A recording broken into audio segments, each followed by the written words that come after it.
नमस्कार, मैं अब्रारुल हक रहमानी। आप देख रहे हैं नेक्स्ट 9 न्यूज़।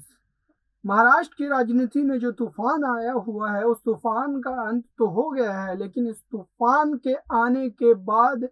महाराष्ट्र की राजनीति में किसकी किस्मत चमकेगी और किसकी किस्मत डूबेगी,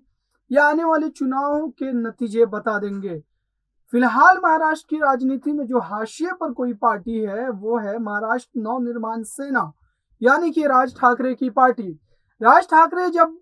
बाल ठाकरे के साथ हुआ करते थे, जब वो शिवसेना में थे, जब उन्होंने तोड़कर अपनी एक अलग पार्टी नहीं बना ली थी,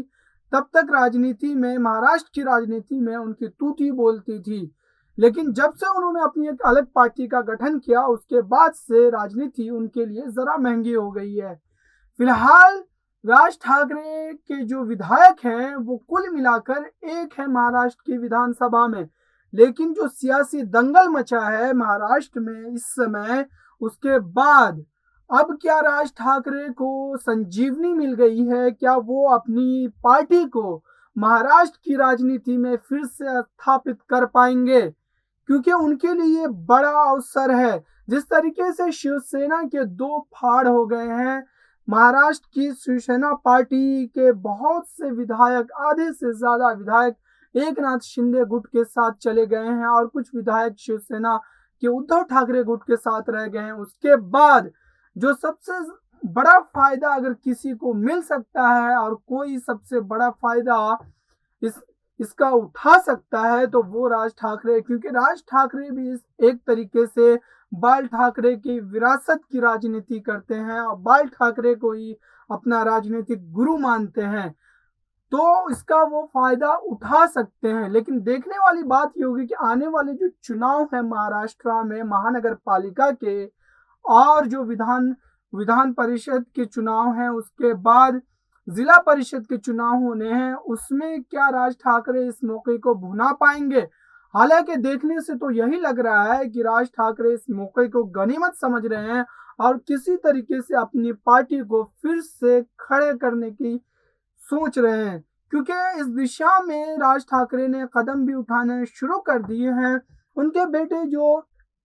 छात्र संघ के अध्यक्ष अमित ठाकरे, वो फिलहाल 11 दिन के कोंकण दौरे पर निकल गए हैं और उस दौरे में दूर दराज के इलाकों में जाकर जो किसान हैं, जो गांव के लोग हैं, उनसे मिलकर, उनकी पार्टी के जो गांव में जो पदाधिकारी हैं, उनसे मिलकर पार्टी को मजबूत करने पर पूरी तरीके से जोर देंगे और किसी तरीके से अपनी पार्टी को बीएमसी हो या जिला परिषद के चुनाव हो, उसमें ज्यादा से ज्यादा सीट दिलाने की कोशिश में लगे हुए हैं। फिलहाल जिस तरीके से राज ठाकरे का रवैया रहा है एकनाथ शिंदे की सरकार को लेकर, वो काफी पॉजिटिव रहा है, क्योंकि एकनाथ शिंदे की सरकार बनने के बाद राज ठाकरे ने ट्वीट भी किया था, उनको बधाई भी दी थी,